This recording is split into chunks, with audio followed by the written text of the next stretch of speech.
یہ بھی ہمارا بڑا سوشل فنکشن ہے، بہت بڑا، اور اس میں فضول خرچیاں ہو رہی ہیں، حرام کی کمائی ہوئی کمائی جو ہے وہ پانی کی طرح بہائی جاتی ہے۔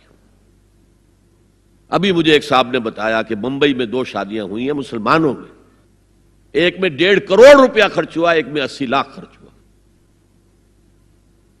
ہم نے وہاں اصلاحی تحریک شروع کی، ضیاء الحق صاحب نے بھی کوشش کی تھی، آرڈیننس پاس کیا تھا، لیکن یہ چیزیں قانون سے نہیں۔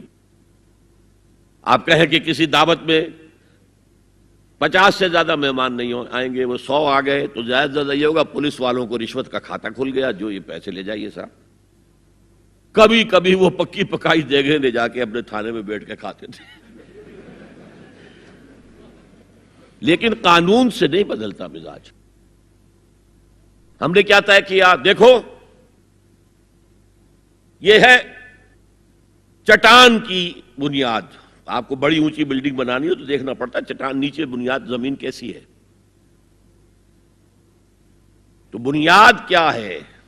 آپ سادگی کرو، سادگی کرو، سادگی کرو، یہ تو بے معنی ہے بالکل، اس لیے کہ غریب کی سادگی کچھ اور ہے، امیر کی سادگی کچھ اور ہے، سادگی کے ایک معنی تو نہیں ہے۔ لہذا کوئی جو ہے راک فاؤنڈیشن وہ تلاش کی جائے، وہ ہم نے کی تلاش۔ جو تقریب حضور سے صحابہ سے ثابت ہے ضرور کرو، ضرور کرو، ضرور کرو، عضوا علیہا بالنواجذ، اپنے دانتوں سے پکڑ لو اس کو۔ اور جو تقریب ثابت نہیں حضور سے اور صحابہ سے، یقیناً یہ کہیں باہر سے آئی ہے۔ یا تو ہمارا خاندانی پس منظر جو ہے، اکثر تو ہندوؤں سے مسلمان ہوئے، وہ سادات ہوں، صدیقی ہوں، فاروقی ہوں، عثمانی ہوں، وہی ہیں نا جو باہر سے آئے تھے، باقی تو اکثریت یہیں سے۔ وہ اپنا ہندوانہ پس منظر لے کر آئے، تو جس کا ثبوت صحابہ کے دور میں نہیں وہ یقیناً باہر سے آئی ہوئی چیز ہے۔ اس میں پھر سادگی نہیں، اس میں کمی نہیں، جڑ سے کاٹو اس کو۔ اس بنیاد پر ہم نے 5 فیصلے کیے، ذرا سن لیجئے آپ بھی، اگر آپ کوئی سوشل ورک کرنا چاہیں اس کو عام کریں۔ نمبر 1، نکاح مسجد میں۔ حدیث موجود ہے، ترمذی شریف کی روایت، اعلنوا ھذا النکاح واجعلوہ فی المساجد، نکاح کا اعلان عام کیا کرو، مسجدوں میں منعقد کیا کرو۔ میں حیران ہوتا ہوں کیوں نہیں علماء کرام نے اس کی طرف توجہ دلائی۔ حدیث ہے، ہاں میں مانتا ہوں ان کا کہنا یہ ہے کہ یہ یہاں جو امر ہے کہ مسجد میں منعقد کرو، یہ امر وجوب کے لیے نہیں ہے، استحباب کے لیے، مستحب ہے یہ کہ مسجد میں۔ تو بھائی مستحب کیوں چھوڑ رہے ہو تم؟ وہ اس لیے چھوڑنا پڑتا ہے، مولوی بیچارے کی حیثیت ہے ہی نہیں معاشرے میں کہ وہ کہے جناب یہاں آئیے میرے پاس، میں نہیں آؤں گا آپ کے گھر نکاح پڑھانے کے لیے۔ وہ اپنا رجسٹر بغل میں دبائے بیٹھا سوکھتا رہتا ہے۔ وہ تو آنی تھی بارات عصر کے وقت، مغرب بھی جا رہی ہے، آئی نہیں، وہ بیٹھا غریب۔ پہلے 20-30 روپے ملتے تھے، اب 200 300 400 ملتے ہیں، اور کیا ہے۔ میں نے انہیں یاد دلایا، دیکھو شرم کرو، عیسائیوں نے آج تک اپنے چرچ کی اور اپنے پادری کی عزت یہ رکھی ہے کہ شہزادے اور شہزادی کی شادی ہوگی وہ بھی پادری چرچ میں آئیں گے۔ شہزادے کی شادی ہو رہی ہے تو جو ان کی پارلیمنٹ کے ساتھ ہے چرچ، وہاں شادی ہوگی، وہاں پردہ نہیں ہے، لڑکا لڑکی دونوں آمنے سامنے کھڑے ہو کر قول و قرار کریں گے۔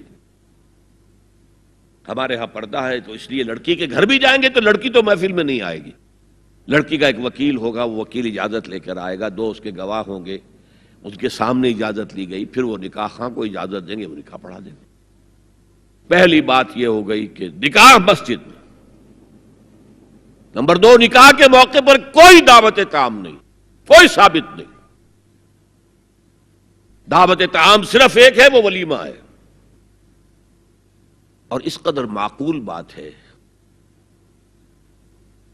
سب باپ اپنے سینوں پر ہاتھ رکھ کر سوچیں اور میری بات سنیں، کیا بیٹی کو گھر سے رخصت کرنے کا وقت جو ہے وہ خوشی کا وقت ہوتا ہے؟ جب بیٹی گھر سے جا رہی ہو، کوئی جانور بھی آپ قربانی کے لیے، کوئی مینڈھا کو بکرا لے آئیں 8-10 دن پہلے اور بچے مانوس ہو جائیں تو وہ جب آپ ذبح کرتے ہیں تو پچھاڑے کھاتے ہیں کہ نہیں بچے؟ اور یہ لخت جگر ہے، نور چشم ہے، 18 20 22 برس گھر میں رہی ہے، وہ جا رہی ہے. خوشی نہیں ہے وہاں، صرف یہ ہوتا ہے اے سائی آف ریلیف کہ ایک ذمہ داری کا بوجھ تھا، اللہ نے آج پورا کرا دیا، اتروا دیا بوجھ. پھر بھی اندیشہ ہوتا ہے، پتہ نہیں مزاج ملے نہ ملے، نئے ماحول میں جا رہی ہے، وہاں جا کر ایڈجسٹ ہو یا نہ ہو، اندیشے پھر بھی ہوتے ہیں ذہن کے اندر. تو ان سے مرغ پلاؤ کھانا اور متنجن کھانا کوئی معقول بات نہیں ہے. معقول بات کیا ہے؟ لڑکا، اس کا گھر آباد ہوا ہے، وہ ولیمہ کرے، اس پر باقاعدہ احادیث اولبو ولو بشاۃ، ولیمہ ضرور کرو چاہے ایک ہی بکری ہو تمہارے پاس، ذبح کرو، کاٹو، کھلاؤ گوشت اپنے دوستوں کو، احباب کو. یہاں تک کہا کہ بئس طعام الولیمہ، برا کھانا ہے ولیمے کا کہ اس میں غریبوں کو نہیں بلایا جاتا. ظاہر بات ہے مسلی کھلانے کے لیے تو ولیمہ نہیں ہوتا، اپنے احباب کو، دوستوں کو بلایا جاتا ہے. پھر بھی میں تم سے کہتا ہوں کہ جسے ولیمے کے لیے بلایا جائے وہ اگر نہیں جائے گا تو اللہ اور اس کے رسول کے حکم کی نافرمانی کرے. تو جس رسول نے اتنی تفصیل سے حکم دیا ہو ایک دعوت کا، وہ دوسری دعوت میں بھی خیر ہوتا میں بیان کرتا.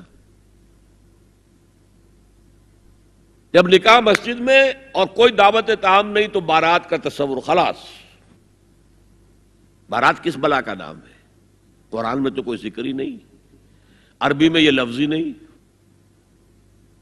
اجتماع طرفین مسجد میں ہوا، نکاح ہوا. لڑکی کو، حضرت فاطمہ کو رضی اللہ تعالی عنہا، کچھ خواتین جا کر چھوڑ آئی تھی اس حجرے میں جو ایک انصاری صحابی نے حضرت علی کو دیا تھا. ان کا تو کوئی گھر بھی نہیں تھا. کوئی حضرت علی آئے ہوں اور آ کر وداع کرا کے لے کے گئے ہوں، کچھ بھی نہیں. چوتھی چیز، جہیز کا کوئی تصور اسلام میں نہیں. خالص ہندوانہ رسم، خالص ہندوانہ رسم، خالص ہندوانہ رسم. ہندوؤں میں کیوں ہے؟ وہ اس لیے ہے، معقول بات ہے کہ لڑکی کا وراثت میں کوئی حصہ ہے ہی نہیں. وہ تو جب گھر سے نکل رہی ہے کچھ دے دلا کے رخصت کر دو، دان دہیج، یہ خیرات ہے. لڑکی کا حق کوئی نہیں ہے گھر پر. اسلام میں تو لڑکی وارث ہے. والد فوت ہوں گے، وراثت تقسیم ہوگی. والدہ فوت ہوں گی، کوئی ان کی ہے ملکیت، وہ تقسیم ہوگی. شادی کے موقع پر کوئی جہیز اسلام میں نہیں، قطعاً نہیں. غلطی سے حضرت فاطمہ کے جہیز کو جہیز کہہ دیا گیا. وہ جہیز کیا تھا؟ ایک پیسہ بھی حضور کے اپنی جیب سے نہیں تھا. اس شادی میں خاص بات کیا تھی کہ دولہا کے ولی بھی حضور ہی ہے. اور کون ہے؟ علی کا کون تھا مدینے میں؟ اور دلہن کے والد بھی حضور ہیں. اب حضور پوچھتے ہیں حضرت علی سے، تمہارے پاس مہر دینے کے لیے کچھ ہے؟ عرض کیا میرے پاس تو کچھ نہیں ہے. وہ فقراء صحابہ میں سے تھے. فرمایا مہر تو دینا ہے، تمہارے پاس ایک زرہ ہوتی تھی. جی ہاں زرہ تو ہے. انہوں نے یہ سمجھا زرہ تو جہاد کے لیے ہے، کوئی وہ دولت تو نہیں ہے. فرمایا جاؤ اسے بیچو یا گروی رکھ کے قرض لے کر آؤ. وہ گئے، حضرت عثمان نے خرید لی اور کچھ دنوں کے بعد واپس کر دی ہدیتاً. یہ زرہ میں ہدیہ آپ کو کر رہا ہوں. اس وقت اگر کہتے چھوڑو علی، کہاں تو لو میں پیسے دے دیتا ہوں تمہیں، تو ان کی طبیعت پر بار ہوتا. اس پیسے سے حضور نے کچھ پیسے گھر بھیجے اندر، دلہن کو ذرا تیار کر دو. اور کچھ پیسوں سے وہ ایک گدا جس میں کھجور کی کھال بھری ہوئی تھی، اور 2 تکیے جس میں کھجور کی کھال بھری ہوئی تھی، ایک مشکیزہ، کنویں سے پانی تو لانا ہی ہے نا، ایک چکی، جو ہو یا گیہوں ہو پیسنا تو ہے نا، کوئی 1-2 برتن اور. اللہ اللہ خیر صلی اللہ. یہ تھا جسے جہیز کہتے ہیں، جس میں ایک پیسہ بھی حضور کا شامل نہیں ہے. وہ حضرت فاطمہ کا مہر تھا جس سے بنایا گیا. ورنہ مدینے ہی میں دوسری آپ کی صاحبزادی کا نکاح حضرت عثمان سے بھی ہوا. کہیں ذکر ہے جہیز کا؟ حضرت عثمان کا گھر بھرا ہوا، ہر چیزیں موجود، وہاں تو کسی جہیز کا تذکرہ نہیں. بہرحال یہ شادی کو آسان کرو زنا کو مشکل بناؤ. یہاں شادی کے لیے 9 من تیل ہوگا تو رادھا ناچے گی، ورنہ یہ کہ بڑی ہو رہی ہے، عمر ہو رہی ہے، سب کچھ ہو رہا ہے، لیکن کچھ تقاضے تو ہے نا، آخر کچھ تو کرنا ہوتا ہے نا، آخر کچھ نہ کچھ لوگوں کو تو کھانا کھلانا ہی ہوتا ہے نا، بارات تو آخر آئے گی ہی نا، کچھ نہ کچھ تو دینا ہی ہوگا، کچھ جوڑے کپڑے، کچھ یہ. اسلام کا فلسفہ جو میں نے 4-5 باتیں آپ کو بتا، فلسفہ یہ ہے کہ لڑکی کے باپ پر 1 پیسے کا بوجھ نہیں. اس نے لڑکی پال پوس کے تمہارے حوالے کر دیا، اب اور کیا چاہتے ہو تم؟ سارا مرد آزماں مرد آفرین، مرد کو چیلنج دیا ہے، تم مرد ہو، مہر تم دو گے. اور سب سے بڑھ کر کیا ہو رہا ہے آج کل بھی ہوتا ہے، وہ ہمارے ایک کچھ کام ہوتے ہیں اسلامی، وہ بھی ہے کچھ وہی ہندوانہ پس منظر. نکاح کی محفل میں چھوارے کون لے کے آتا ہے جی؟ لڑکے والے. اور پلاؤ کن سے کھاتے ہیں بھائی؟ جس وقت تمہیں مرغ پلاؤ کھلا رہا ہے وہ چھوارے نہیں بانٹ سکتا تھا؟ یہ ہے اسلام اور غیر اسلام کا امتزاج. چھوارے لڑکے والے لے کر آئیں گے اور پھر دعوت اڑائیں گے لڑکی والوں کی طرف سے.